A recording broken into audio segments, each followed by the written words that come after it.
Oi, nono ano, tudo bom? Bom, a gente juntinho de novo. Eu espero que aí na casa de vocês esteja todo mundo com saúde, tá? Todo mundo bem e que a gente passe por isso da melhor forma possível, tá? Então, essa aula é pra gente fazer revisãozinha de tudo que a gente viu ao longo desses 2 meses, né? A gente começou no módulo 4 juntinhos, eu e vocês, e fomos até o 9. Dentro dessa matéria toda aí, é o que pode cair na sua avaliação, tá bom? Então, se esse vídeo de revisão não for suficiente, porque na verdade eu vou fazer uma abordagem de várias coisinhas, né? Cada módulo teve, né, uma atenção especial minha, tiveram exercício. Se vocês precisarem voltar lá, é só ir lá que a aula tá gravadinha, é só assistir novamente que vocês vão conseguir fazer uma boa prova, uma boa avaliação, né? Não vamos chamar de prova, tá bom? Então vamos lá. A gente começou no módulo 4 com influência da mídia e formação de opinião. Bom, a gente sabe que a mídia, né, a televisão, rádio, internet, esses meios de comunicação em massa, eles influenciam nossas atitudes, nossos pensamentos. Então, amores, a gente vê a influência que a mídia tem em cima das nossas opiniões. Um exemplo disso foi. Não, eu vou deixar para comentar isso daqui a pouco. Vamos lá. A gente viu aí no livro, né, quando a gente estava estudando, que tinha um ser humano, né, um homem, de quatro, apoiado com uma TV em cima, como se ele fosse um cavalo, né? E a TV o teleguiasse, né? O guiasse ele com aquelas viseiras aqui que não entende nada. Isso tem várias charges, né, que fazem esse tipo de crítica à influência que a mídia, que a TV, que todo esse contexto de internet, rádio, tudo isso faz nas pessoas. E aí, depois a gente acabou vendo a questão de interpretação de infográficos, né, com textos híbridos. A gente sabe que a mídia usa tanto o verbal como o não verbal, tá? Vocês sabem que o verbal é o que usa palavras e o não verbal são ilustrações. No infográfico, né, o infográfico normal, ele costuma ter os desenhos, mas ele também usa das palavras. E aí a gente não pode deixar de levar em conta nenhum nem outro, porque são informações complementares. A gente não pode deixar de ver nem o www lá de baixo, porque às vezes eu já fiz um concurso em que uma pergunta era exatamente a fonte, né, da onde que era aquela informação, tá? Então, a gente tudo tem que levar em consideração, tudinho. Depois a gente viu a questão das fake news. Aí é que eu queria comentar que eu falei no início. Fake news são notícias falsas. E que hoje em dia a gente está aí nadando em fake news, né? A gente sabe que tem muita fake news. E aí apareceram os eu não sei ler em inglês não, tá, gente? É fact-checking, que é checagem de fatos, né? No caso, eu acho que é dizer isso. Vocês me corrijam se eu estiver errada. Mas checar os fatos, verificar se aquela informação, né, em fontes seguras, confiáveis, de informação, se aquilo tá de acordo com a realidade. Aí eu vou dar um exemplo hoje para vocês que eu vivi hoje. Não tem essa questão do lockdown e tal, que vai começar agora, nessa segunda, que começa agora. Então, eu tô gravando esse vídeo para vocês na sexta-feira, tá? Que foi quando foi anunciado isso. Então, o que que aconteceu? Eu vi várias informações do que ia fechar tudo, que ninguém ia poder sair nas ruas, monte mesmo, né? Você vem pro WhatsApp, vê no Instagram, vê no Facebook, alguém manda pra você a mensagem, enfim. Aí eu fui na minha mãe. Aí minha mãe virou pra mim e falou assim: sabe que é fake news, né? Não vai ter nada disso. Aí começou a falar. Aí eu fiquei quieta, né? Porque mãe a gente não discute. Mãe a gente fala assim, tá bom, mãe, tá bom, mãe. Aí eu não sabia o que falar, porque na verdade eu não tinha ido procurar em nenhuma fonte segura. Como eu ainda não fui fazer o tal do fact-checking, gente, eu ainda não fui ver, mas eu perguntei ao meu marido, que ele fica mais antenado e vendo, realmente checando informações, e aí ele disse pra mim lá que me mandou pro, sei lá o que, do Rodrigo Neves, que ele falou que ia acontecer e tal. Então, a gente fica nessa, né? É fake news, não é fake news. Mas aí, essa é a questão. A gente precisa se assegurar, pesquisar. Não que eu faça isso o tempo todo, mas se eu quero discutir, debater, criticar, primeiro eu vou buscar informações seguras para eu não ficar dizendo besteira e nem propaganda. Eu não passei esse vídeo para ninguém. Não fiquei dizendo, ó, gente, vai acontecer. Eu não sabia a fonte, se era segura. Essa é a questão. A gente não ficar propagando o que não deve. Pode não ser verdade, tá? Aí, nesse mesmo módulo, tinha a questão da campanha publicitária. A gente sabe que campanha publicitária, ela serve para induzir, né, persuadir, e tem vários recursos. Ela usa verbos no imperativo, né? Frases que chamam atenção, ilustrações para chamar também atenção e levar você a fazer, né? O que a publicidade está chamando. Depende da campanha, para quê, qual o objetivo, tá? E aí, eu pedi para vocês fazerem, né, no módulo 5 a produção de uma campanha publicitária, não foi? Que foi um cartaz do coronavírus, né? Para as prevenções, para as pessoas, né, não saírem de casa, tomarem todo o cuidado e tal. Aí eu vou falar um pouquinho sobre esses cartazes. Tiveram uns, assim, perfeitos. Outros bons, muito bons, a maioria muito bons ou perfeitos. E o que faltou para alguns ficarem muito perfeitos, né? Muito excelentes. Ficaram bons, mas não excelentes. Por quê? Eu preciso, dentro de um, um retângulo, um quadrado, um espaço onde eu vou botar a minha propaganda, eu preciso pensar o seguinte: eu tenho que organizar as coisas a modo de preencher tudo uniforme, que uma coisa não seja capenga, como tá aqui, ó, meu cabelo para um lado, quando a gente faz as coisas é mais ou menos assim, ó, botar o cabelo assim pro meio, ficar uma coisa uniforme, né? Uma coisa equilibrada. Eu não posso pegar e fazer uma make, botar um lápis de olho num olho e não botar no outro. Entenderam? Quando eu faço um cartaz, eu tenho que pensar nessas coisas. Outra coisa, um cartaz só com verbal, nossa, fica pobre demais. Não chama atenção. Um cartaz com um título bonito, que chama atenção, bem feito, caprichado, com ilustrações.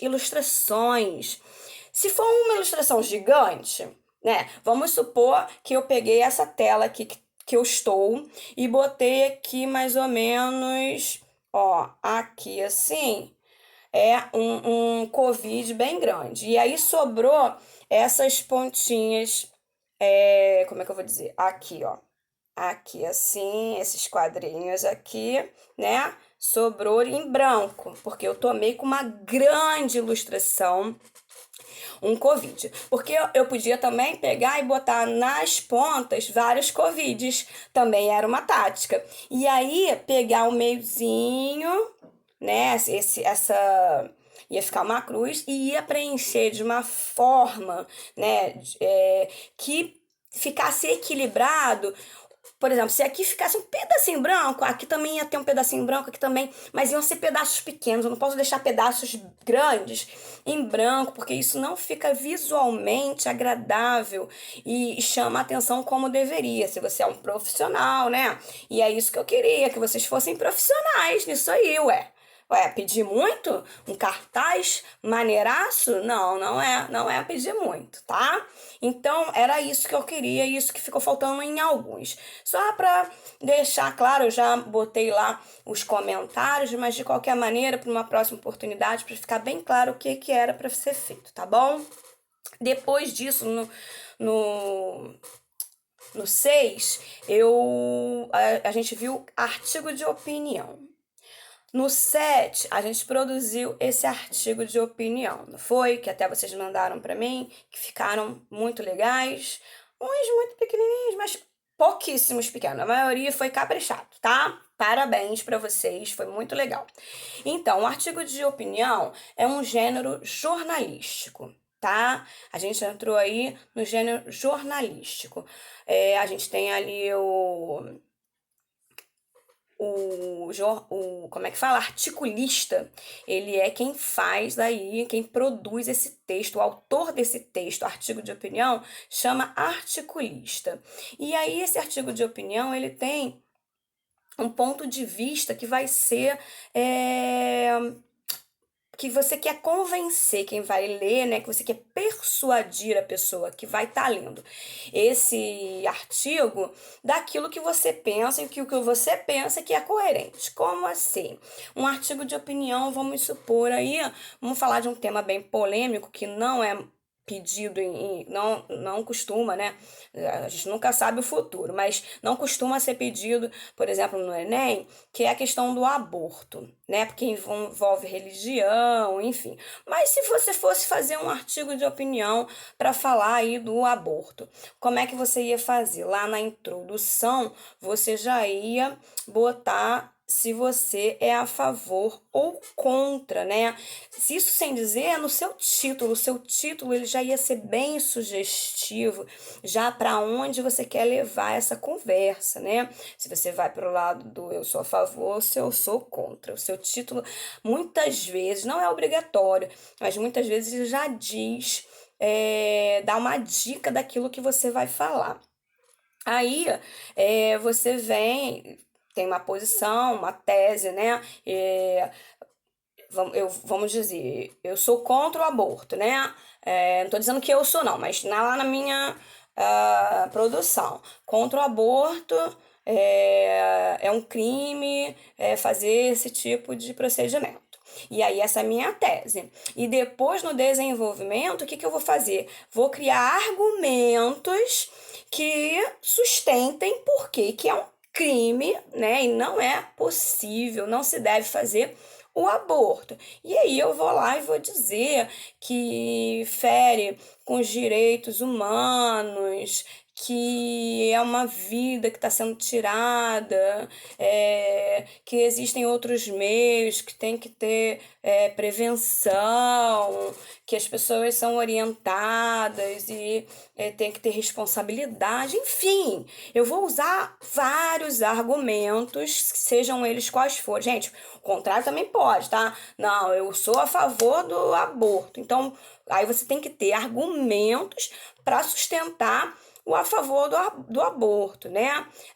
Muitas vezes, quem é a favor do aborto até tem situações em que é a favor. Na verdade, não é a favor sempre. Ou tem sim, né? Tem país que é liberado o aborto. Não tem nenhum problema com isso. Mas vai de cada um aquilo que você quer se posicionar, né? A sua tese e quais os argumentos que você vai usar para sustentar a sua tese, e no final você retoma aquilo concluindo o que você falou. Essa é a estrutura de um artigo de opinião, tá?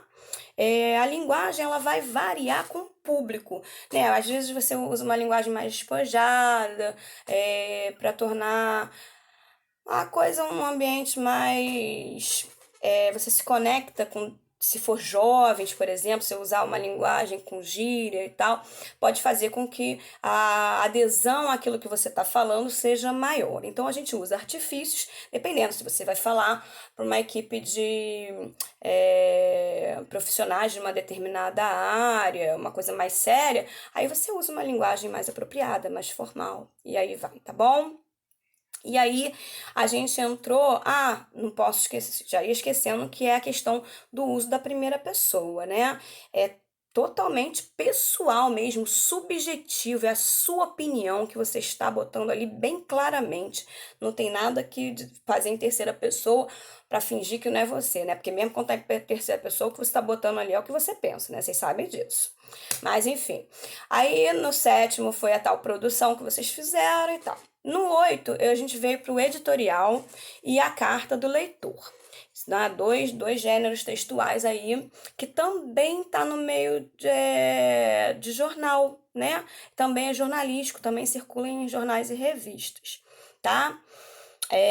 A gente tem aí outros 2 textos opinativos, tá? Então a gente está trabalhando com artigo de opinião, editorial e carta do leitor. Todos os 3 são textos opinativos, de primeira pessoa, tá?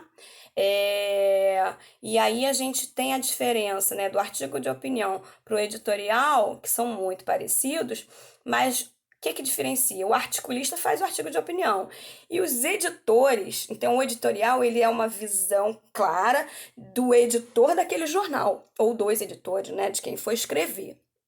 Tá? Então, ele reflete a opinião de um determinado setor, de uma determinada pessoa em particular. No caso do editorial, o editor do jornal ou da revista, seja lá o que for, tá? E não articulistas.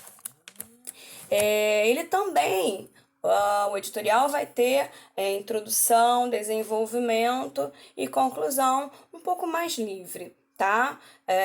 A estrutura do que eu já expliquei do artigo de opinião, tá? A carta, vocês têm que lembrar que apesar de ser carta do leitor e que você não põe no correio, tem uma estrutura de carta que vocês viram lá quando vocês eram pequenininhos, menores do que eu, né? Que agora tá todo mundo maior do que eu, mas quando vocês eram menorzinhos, quer dizer, alguns já eram maiores do que eu, mas vamos deixar isso quieto.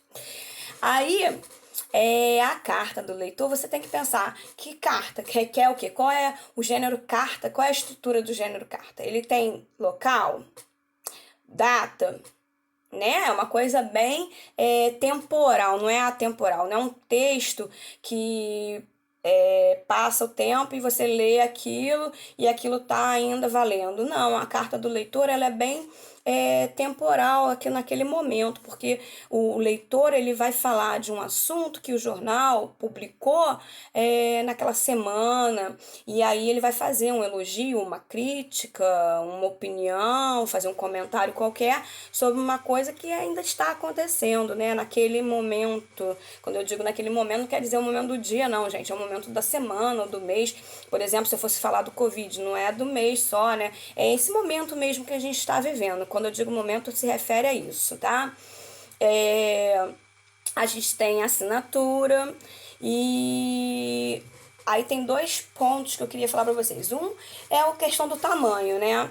Como é uma seção carta do leitor, normalmente todas as cartas elas têm o mesmo tamanho. Então, o que pode acontecer é que se a sua tiver muito maior do que vai entrar ali, ela vai receber cortes, tá? E esses cortes podem ser simplesmente porque para ficar do mesmo tamanho dos outros. E aí vão tirar as coisas menos necessárias. Ou também pode ser corte de censura, tá? Existe censura nessas cartas do leitor e aí depende, né, de veículo informativo para veículo informativo. Uns são mais censuráveis, né? Que censuram mais, e outros que são dá mais liberdade para o leitor expor a sua opinião e fica isento aí, deixa botar o que quiser, tá? E aí, no módulo 9 a gente viu o podcast que vocês... Tô aguardando. Que é, no caso aí, você criar informações e tal, e fazer um vídeo e mandar, tá bom? Se vocês tiverem alguma dúvida, reveja o vídeo, ou então vai lá e revejam as aulas, tá? Tá tudo gravadinho, com o maior carinho pra vocês. Uma beijoca, uma boa semana pra vocês.